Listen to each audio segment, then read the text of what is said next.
యెహెజ్కేలు గ్రంథము. బైబిల్ తెచ్చుకున్న వాళ్ళందరూ కూడా తీయడానికి ప్రయత్నం చేయండి. చదువుకున్న బిడ్డలందరూ కూడా ఉత్తర ప్రత్యుత్తర రీతిగా నేను చెప్పిన ఈ భాగాన్ని చదువుకుందాం.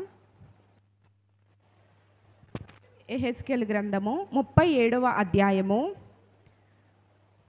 1 నుంచి 10 వచనాలు ఉత్తర ప్రత్యుత్తర రీతిగా మనం చదువుకుందాం. యెహెజ్కేలు గ్రంథము 37వ అధ్యాయము పాత నిబంధనలో 719వ పేజీ.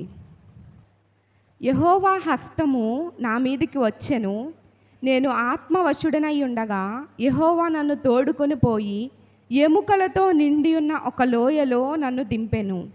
ఆయన వాటి మధ్య నన్ను ఇటు అటు నడిపించుచుండగా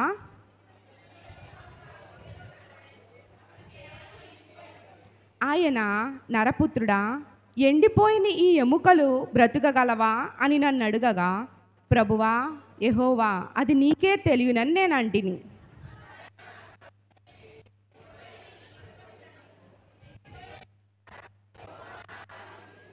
ఈ ఎముకలకు ప్రభువైన యెహోవా సెలవిచ్చినదేమనగా, మీరు బ్రతుకున్నట్లు నేను మీలోనికి జీవాత్మను రప్పించుచున్నాను.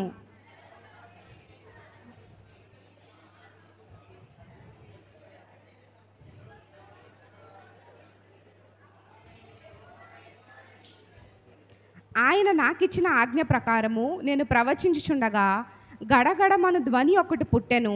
అప్పుడు ఎముకలు ఒకదానితో ఒకటి కలుసుకొనెను.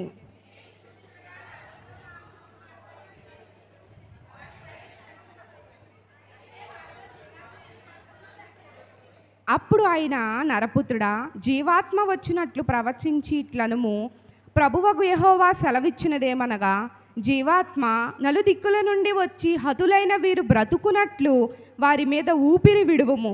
చివరి వచనం అందరం కలిసి చదువుదాం. ఆయన నాకు ఆజ్ఞాపించినట్లు నేను ప్రవచించగా జీవాత్మ వారిలోనికి వచ్చెను.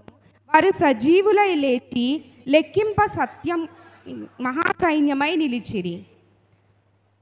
ఇప్పుడు మనం 10 వచనాలు చదువుకున్నాం కదా.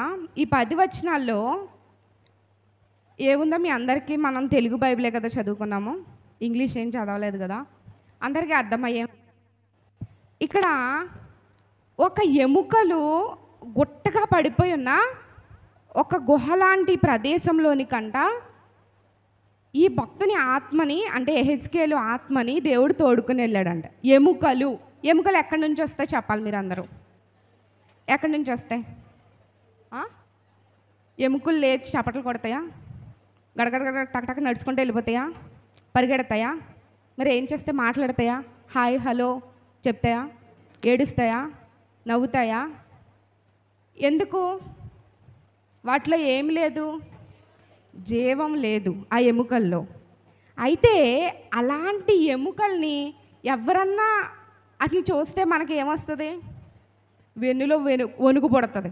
ఎందుకు? అందరికీ తెలుసు మనం చనిపోయిన తర్వాత మనం వెళ్ళే ప్లేస్ అదే, మన శరీరం అంతా మనల్ని వదిలిపెట్టి వెళ్ళిపోతుంది, అలానే జరుగుతుందని అందరికీ తెలుసు, అవునా కదా? కానీ ఇక్కడ దేవుడు ఏం చెప్తున్నాడో తెలుసా? అలాంటి ఎముకలలోనికి కూడానంట ఆయన ఒక్క మాట సెలవిస్తే ఆ ఎముకలకి మొదట శరీరము, నరములు అన్నీ ఫామ్ అయిపోయినాయి అంట. హల్లెలూయా. మన పరిస్థితులు ఎన్నోసార్లు ఎండిపోయినట్టుగా, ఏంటి నా బ్రతుకు అని అనిపిస్తుంది, అవునా కదా? ఏంటి ఇంక ఇందులోంచి నేను బయట పడగలనా? ఈ అనారోగ్యం ఇంతేనా? ఎన్ని రోజులైనా ఇలానే ఉంటుందా? నన్ను ఇలా పట్టి పీడించేస్తూ ఉంటుందా? ఈ పరిస్థితిలోంచి నేను బయట పడలేనా అని ఎన్నోసార్లు మనం అనుకుంటూ ఉంటాం, అవునా కదా? కానీ దేవుడు ఒక్క మాట సెలవిస్తే చాలు, అవునా కదా? జీవాత్మ వాటిలోనికి ప్రవేశించినప్పుడంట ఆ ఎముకలు అన్నీ కూడా ఎలా తయారైపోయినాయో తెలుసా? మహాసైన్యముగా తయారైపోయినాయి అంట. ఇప్పుడు నిజంగా యుద్ధం జరుగుతుంది కదా మన బోర్డర్లో. ఎవరు వస్తారు, ఏ ఇంటిలోంచి ఎవరు వచ్చినా, ఏ క్వాలిఫికేషన్ ఉన్నా వాళ్ళు తీసుకోవడానికి సిద్ధంగా ఉన్నారన్నమాట. ఎందుకు? ఎక్కువ మంది కావాలి, మనకి సైన్యం కావాలి కాబట్టి, అవునా కదా? కానీ దేవుడు ఒక్క మాట చేత అసలు పనికిరాని ఎముకల్ని దేవుడు వాడుకున్నాడంటే ఒక్కసారి అర్థం చేసుకోండి. పనికిరానిది ఎప్పుడైనా విరిగిపోయింది మనం ఎవరైనా ఇష్టపడతామా? కప్పు ఏదైనా విరిగిపోతే ఏం చేస్తాము? చెప్పండి, పాడేస్తాం, అవునా? అది తీసుకెళ్ళి భద్రంగా గాడ్రేజ్ బీరువాలో దాచుకుంటామా ఎవరైనా? ఒక పేపర్ ఏదైనా దాన్ని ఇలా ఇలా నలిపేసి పాడేస్తే, చింపేస్తే అసలు వాడుకుందాన్ని, అవునా కాదా? మనుషులు దేన్ని కోరుకుంటారంటే అందంగా మంచిగా ఉన్నదాన్ని కోరుకుంటారు, కానీ దేవుడు విరిగిపోయిన దాన్ని, నలిగిపోయిన మనల్ని దేవుడు కోరుకుంటున్నాడు. కానీ ఈ మధ్యాహ్నకాల సమయంలో దేవుడు ఒకటి మనల్ని అడుగుతున్న ప్రశ్న ఏంటంటే, నువ్వు ఎండిపోయి ఉన్నావా, లేదంటే నీలో జీవాత్మ ఉందా? ఒకవేళ మనం ఎండిపోయి ఉంటే మనలోనికి జీవాత్మను ప్రవేశింపచేయడానికి ఆయన సిద్ధంగా ఉన్నాడు. హల్లెలూయా. ఆయన ఆ జీవాత్మ నీలోకి రావాలంటే నువ్వు కొండెక్కిరా, లేదంటే అక్కడికి రా, అది చెయ్యి ఇది చెయ్యి అని మనకు చెప్పలేదు. కానీ మన హృదయాన్ని ఆయనకి కంప్లీట్గా అంటే పరిపూర్ణంగా మన హృదయాన్ని ఆయనకి ఇచ్చినప్పుడు ఆయన మన పరిస్థితిలోనికి వచ్చేస్తాడు. ఆయన పనికిరాని మన జీవితాల్లోనికి వచ్చేస్తాడు. రమ్మంటారా వద్దా? ఎవరినైనా మన ఇంటికి ఆహ్వానిస్తేనైనా వస్తారు, అవునా కదా? ఎవరినైనా పెళ్ళికి పిలవలేదనుకో వెళ్తారా ఎవరైనా? మనకే ఈ మట్టి మనుషులమైన మనకే అంత పౌరుషాలు ఉంటే నువ్వు పిలవకపోతే యేసయ్య ఎలా వస్తాడు నీ హృదయంలోనికి? మనం మన పనులు చేసుకుంటా ఉంటే యేసయ్య మన హృదయంలోనికి రావడానికి ఇష్టపడతాడా? ఎవరైనా మన ఇంటికి రమ్మని చెప్పి మనం అక్కడ మన ఇంట్లో పనులు చేసుకుంటూ ఉంటే వాళ్ళు వచ్చినా సరే మనం పట్టించుకోకుండా ఉంటే అసలు వాళ్ళు ఉంటారా? మనమే ఉంటామా? ఉండం కదా. మరి దేవుడు ఎలా ఉంటాడు మనలో? ఒక్కసారి మనం పరీక్షించుకుంటూ, దేవా నిజమే కొన్నిసార్లు ఎండిపోయిన బ్రతుకుగా నా బ్రతుకుంది, ఎండిపోయిన పరిస్థితిలో నేను ఉన్నానని చెప్పి ఆయన వైపు చూద్దాం. అందరూ ఒకసారి మోకరించి, దేవా ఇంతవరకు నాకు తోడై ఉండి నన్ను నడిపించావు, కానీ నేను ఎండిపోయిన స్థితిలో ఉన్నాను, నిన్ను ప్రేమించలేని స్థితిలో ఉన్నాను, భయంకరమైన పరిస్థితిలో నుండి, పేదరికంలో నుంచి, అనారోగ్యంలో నుంచి, బలహీనతలో నుంచి నన్ను విడిపించి నన్ను ఒక స్థితిలో పెట్టావు తండ్రి. ఇప్పుడు నేను ఎండిపోయాను రాజా, ఆత్మీయంగా ఎండిపోయాను తండ్రి, నన్ను క్షమించండి ప్రభువా, నీ జీవాన్ని నాలోనికి ప్రవహింపచేయండి ప్రభువాని. ఒక్కసారి ఆయన వైపు మన చేతులు ఎత్తుదాం. నిన్ను నువ్వు పరీక్షించుకో. దేవుడు నీకు ఇవ్వలేనిది ఏది లేదు నీ జీవితంలో. నీకు మంచి ఇల్లు ఇచ్చాడు, ఆరోగ్యం ఇచ్చాడు, తినడానికి 4 వేళ్ళు వెళ్తున్నాయి. ఒక్కసారి ఆలోచించు. ఎండిపోయి ఉన్నావా? జీవించుచున్నావన్న పేరు మాత్రం ఉన్నది, కానీ నువ్వు మృతుడవే అంటున్నాడు దేవుడు. దేవా నన్ను క్షమించండి తండ్రి. కృతజ్ఞత లేని వారుగా ఆయన ముందు కనబడుతున్నావేమో. ఆయన నీ వైపు చూస్తున్నాడు. నీవు ఆయన హృదయంలో నుంచి ఎన్నోసార్లు నీతో మాట్లాడుతూ వచ్చాడు యేసయ్య. ప్రతి ఆదివారం తన దాసుని నోట తన మాటను ఉంచి నీతో నాతో మాట్లాడుతూ ఉన్నాడు. కానీ ఎండిపోయి ఉన్నావా? ఒక్కసారి మనల్ని మనం పరీక్షించుకుందాం. దేవా నీ జీవనదిని నాలోకి ప్రవహింపచేయండి తండ్రి. నన్ను మరలా నువ్వు మార్చండి ప్రభువా. నా వైపు మీరు తిరగండి రాజా. నిన్ను విడిచి ఎక్కడికి వెళ్ళిపోగలం తండ్రి.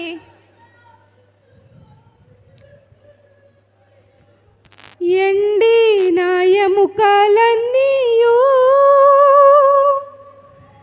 తిరిగి జీవింపచేయుమయ్యా. అందరం పాడదామా? శరీర క్రియలన్నీయు నాలో రసింపచేయుమయ్యా. శరీర క్రియలన్నీయు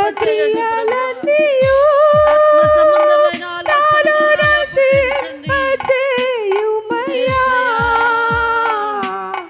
జీవనదిని నా హృదయములో ప్రవహింపచేయుమయ్యా. జీవనదిని నా హృదయములో ప్రవహింపచేయుమయ్యా.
mighty Jesus. మహాగణుడా, మహోన్నతుడు అయిన మా మంచి యేసయ్య, నీకే వందనాలు, స్తుతులు, స్తోత్రాలు రాజా. ఆకాశము ఆకాశము నా సింహాసనము, భూమి నా పాదపీఠమన్న యేసయ్య, ఈ ఉదయకాల సమయంలో నీ పాదాలు చెంతకు మేము చేరి ఉన్నాం తండ్రి. ఎక్కడికి వెళ్ళిపోగలం రాజా? నిన్ను విడిచి మేము ఎక్కడికి వెళ్ళగలం తండ్రి? నువ్వు మాతో ఉండాలి రాజా, మేము నీతో ఉండాలి తండ్రి. ఇంతవరకు మా జీవితంలో నువ్వు చేసిన ప్రతి కార్యమును బట్టి నీకు వందనాలు రాజా. ఏమిచ్చిన రుణం తీర్చగలము తండ్రి? నీవిచ్చిన రక్షణ పాత్రను చేత పట్టుకొని ఉదయకాల సమయంలో నీ సన్నిధికి మేము వచ్చి ఉన్నాం రాజా. మమ్మల్ని ఒక్కసారి నువ్వు జ్ఞాపకం చేసుకోండి రాజా. మాతో నువ్వు మాట్లాడండి తండ్రి. నీ మాట కోసం నీ సన్నిధికి వచ్చాం రాజా.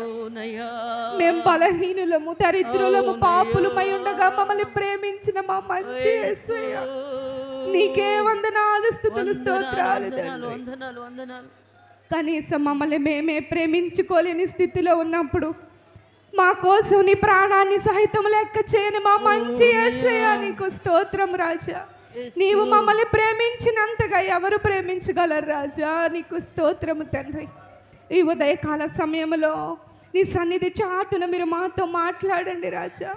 నీ దాసుడు బలహీనుడు తండ్రి, నీ దాసుని నువ్వు బలపరచండి రాజా.